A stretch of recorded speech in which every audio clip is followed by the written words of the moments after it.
Hello, everyone. Welcome to this week's episode of Commission Breath. Today, we're going to touch on seeking discomfort and embracing the things that people shy away from so that you're grabbing both mind and market share in a down market. We're your hosts, Tom and Brandon, and thanks for joining us. Awesome. Yes, love it. So, let's just chat a little bit about what's new in our lives, actually, Brandon. Before we dive into it, we've had a couple of updates on our personal business that I think are going to pan out pretty well. It's pretty exciting for us. So, one thing that we've implemented into our business in the last has it been a week? It's been a week. Yeah.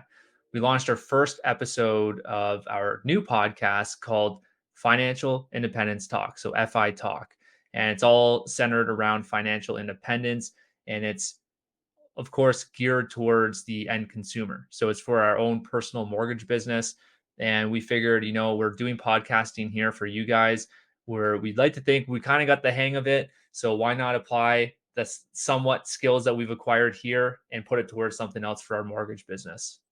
For sure. And I think it totally felt relevant because the end consumer right now, as everyone knows, is struggling with qualifying high rates. They're struggling with prices of food, inflation across the board. So those clients right now need some sort of financial guidance as well. And the intention is not to step on the toes of our FA referral sources or anything like that, but to provide an additional avenue to draw people in and provide value that ultimately leads to creating better mortgage applicants as well.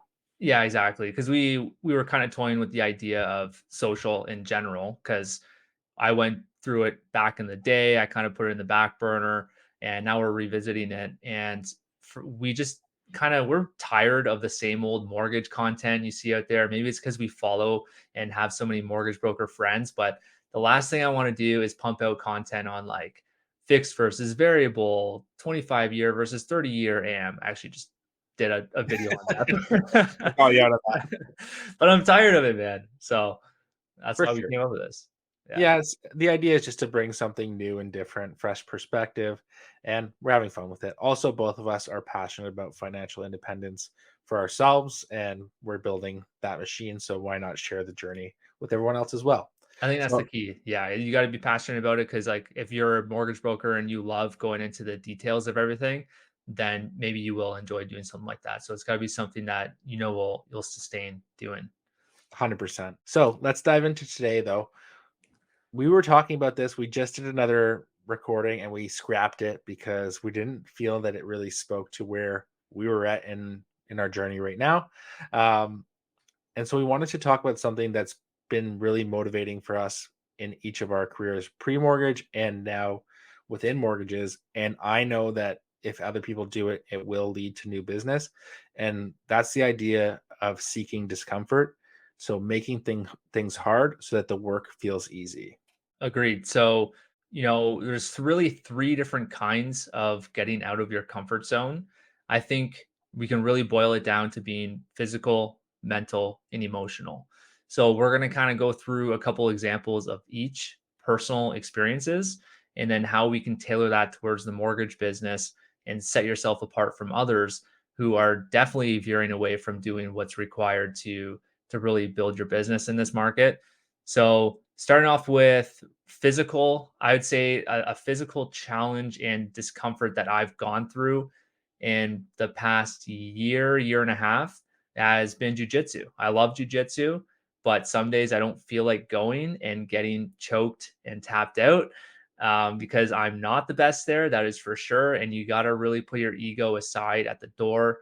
I've been tapped out by half the size of me girls out there who have been doing it for years.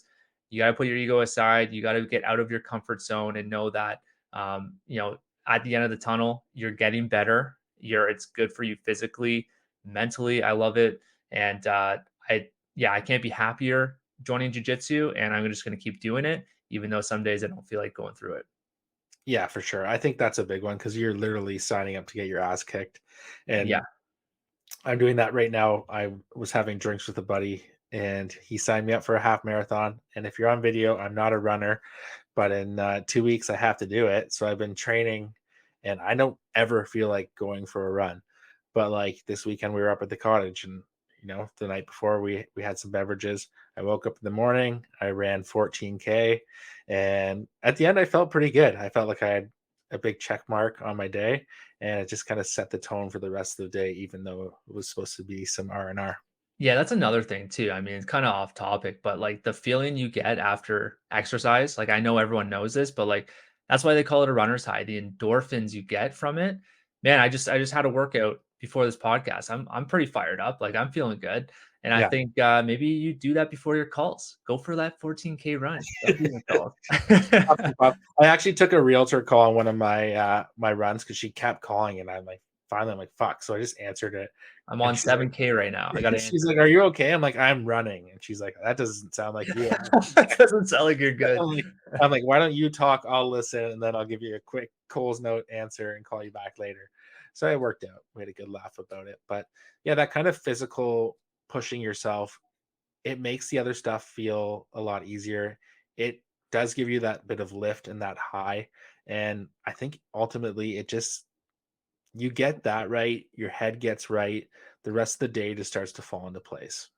Yeah, and another one for me, this is kind of it really falls into all 3 buckets, but I would probably put this in the physical, is waking up early. Like, as simple as it sounds, waking up early consistently. I'd like to think I'm now a morning person, but it took me a while to get there. But even today, man, like, so I'm up at 5 Monday to Friday, weekends definitely not. Uh, I have a 7-month-old son. I get no sleep at all. I love sleep. I think it's the best thing for you, but I'm still getting up at 5 because I'm actually thinking of doing another episode on this. When when you're up at 5, nobody's emailing you, nobody's texting you. It's just you. Chances are your family's still asleep as well. So you're in there, you're in your office, you're doing your thing, and I get the most amount of work done from 5 to 8 a.m. So that's 3 solid hours, 5 days a week, where I'm just crushing out building stuff. And that's how I've done most of what I've done in the last year has been because I'm waking up at 5. So this morning I didn't want to wake up, but I knew if I wasn't getting up at 5, my competition probably is. You know, I want to be the guy that's waking up before anyone else, as cheesy as that sounds. Yeah, I think you're one of the few that implemented the 5 a.m. club kind of routine there, and you've like it's cemented in your life now versus like I think I tried it for a bit and I was going to bed at 1 and trying to get up at 5, so I kind of shot myself That in the foot doesn't work. there. It Yeah. doesn't work. But yeah, like I can't do that right now. And but to see sometimes I wake up and I'm like, holy crap, Tom has sent me like a million I ideas I and sweet. stopped, man. I stopped. I know I was waking you up. Like, holy crap, what's going on? But no, it's good to like you're firing on all cylinders when my first coffee is still kicking in. Yeah, but, like, it's not to say everyone's gotta do the same thing, right? Like, it took me a while to get to that point where I was waking up at 5. I used to work out first thing, which I kinda still miss, but this was, like, 2 months ago I made this change. I was like, "If I'm taking those 2 hours to work out in the morning first thing, and I try to do my business building later on, I just kept getting interrupted by clients, realtors, whatever the case is, like being in the business. So I was like, what if I just push that workout till maybe later in the afternoon? I can still take calls, whatever. My workout's going to suffer a little bit, but it's short term. If I can build my business quicker by waking up at 5 and getting those 3 solid hours in every day, I've already seen it in the last 2 months. It's gone crazy. So it works, but it's not for everyone. Depends on what you like doing. Yeah. For sure. All right, that takes us to our next one because a big part of this waking up early and other pieces as well is just the mental hurdle of getting there. And you had a really cool story you shared with me before we jumped on this call because I saw it in your notes and I was like, "What the hell is a ladder climb?" Why don't you share with everyone what a ladder climb is, Tom? Yeah, yeah. I was really trying to think of some examples for this. It's like, that one was pretty crazy. So back to firefighting, one thing I had to do during my training a while back was I had to do a ladder climb. And it wasn't just like a typical like just climb up the ladder, go to a 2, 3 story building. Like I'm not scared of heights, but this one, man, there's definitely the pucker factor.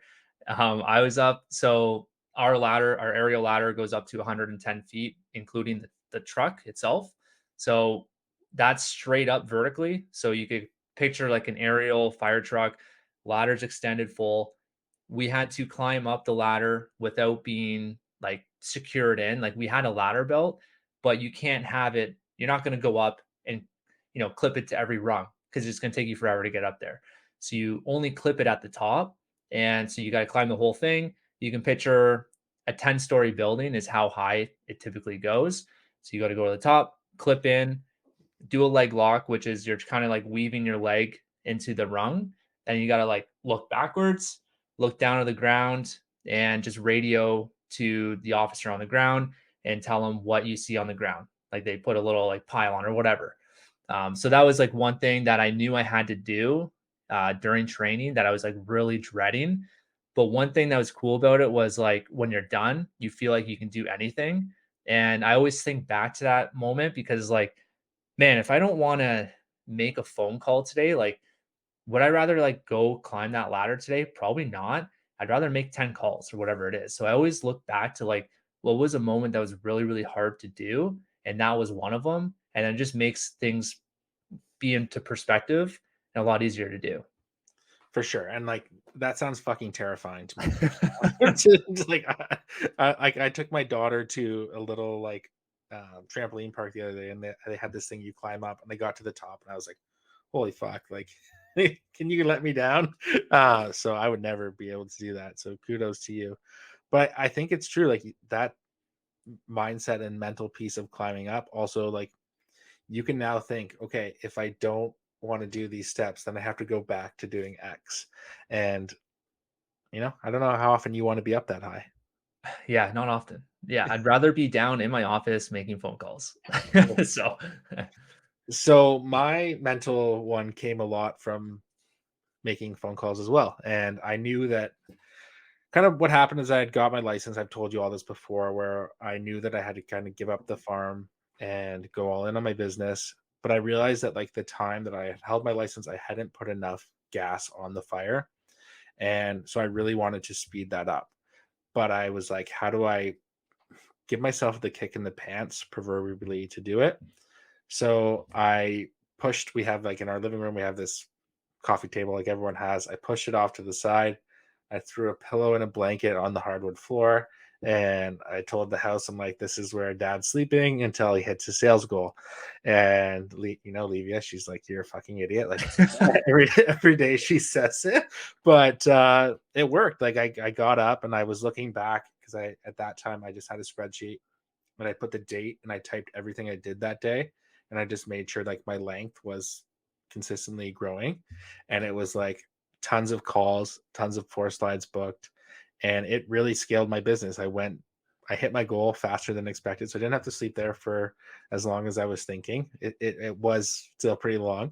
But I got to my goal. And then like those partners have fueled my business into this year and onward. So that little bit of discomfort forced me to make those calls, build the relationships, and I captured market share that way. yeah, it's crazy to think that you built your business off of like a result of sleeping on the ground. Like that's cool, man. I remember you reached out to me and said that. Like you told me that you were sleeping on the ground. I was like, why the heck are you doing that, man? And then you told me, it's like, okay, kind of makes sense. And then it was like a month later, I was like, okay, makes sense. Cause your leads were coming in and you're establishing in your business pretty early on. It's like, okay, that's cool. Yeah, and at the time too, though, you're making these calls and you're like, I didn't set so the result wasn't what I was measuring. I was measuring the output of making the calls and the result being that like ending funding point. But I didn't think at the time, I'm like, hey, well, like now it takes some time for that lead to convert into a funded file. Yeah. So it was like, oh crap, I'm gonna be sleeping here for quite a while because these deals take 60 to 90 days to close. And I was like, shit, I didn't really think about that. So it ended up like really driving me and motivating me. So I ended up doing a ton of work though, because I was trying to catch some quick closes to get back in bed. But it all worked out. It's a nice win that way. I love it. What's so going into emotional, what's something that you've kind of dove into from the emotional perspective, like specifically with mortgages? Yeah, I think with mortgages this past year, calling the people that you put in variable mortgages, they chose variable mortgages at the end of the day, but like you played a part in that. And just having the tough conversations with them, a lot of them are angry or upset, and people want someone to blame. So quite often that blame comes to us. And I think those are difficult calls to make, but you need to make them. So I think that's a big one for me that way. Um, yeah. How about you? Yeah, I would probably piggyback on that too. I think that's been a tough one for a lot of people. I mean, maybe not as much anymore coming into the end of the year here, but I know the last year or so when rates were just increasing like steadily, it was hard for a lot of people, and a lot of people probably just veered away from it and hid. So I think the people that really faced it head on, they're going to be the winners at the end of the day. But another specific one would be going back to another firefighting related story, I guess. Took me so firefighting is like a very hard career to get into, like to get hired. That is, like they when I first started looking into it, they always said like it's like getting it's like winning the lottery, and I always knew it would take years to get on, but I didn't realize it would take 7 years to get hired, and that's how long it took me, including school. It took me 7 years to get hired. So I always look back at that like it was an emotional roller coaster going through those 7 years, and I probably wanted to give up at least 3 or 4 times. It worked out. I got hired, but I always think back to that because in the mortgage industry, you don't have that. Like you can get your license in a month and friggin' walk on. So I always think, okay, man, like if I have this opportunity where I can get a license and walk on in a month, and I look back to it took me 7 years there, why not just take the opportunity here where I have this really cool infinite money making ability in this mortgage industry and just go all in on it. So that's just something I always think about. Yeah. For sure, and I think if you take that time horizon and you say, "Okay, if I put a 7-year time horizon Oh on my man. mortgage business," just imagine what you can build from that perspective. Whereas, like, I hate to, like, call people out, but there's a lot of like, the mortgage attrition rate, I believe it's over 86%.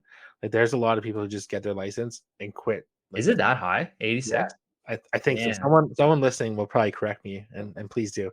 But it's a lot of people that don't renew their license. The same thing with like real estate agents.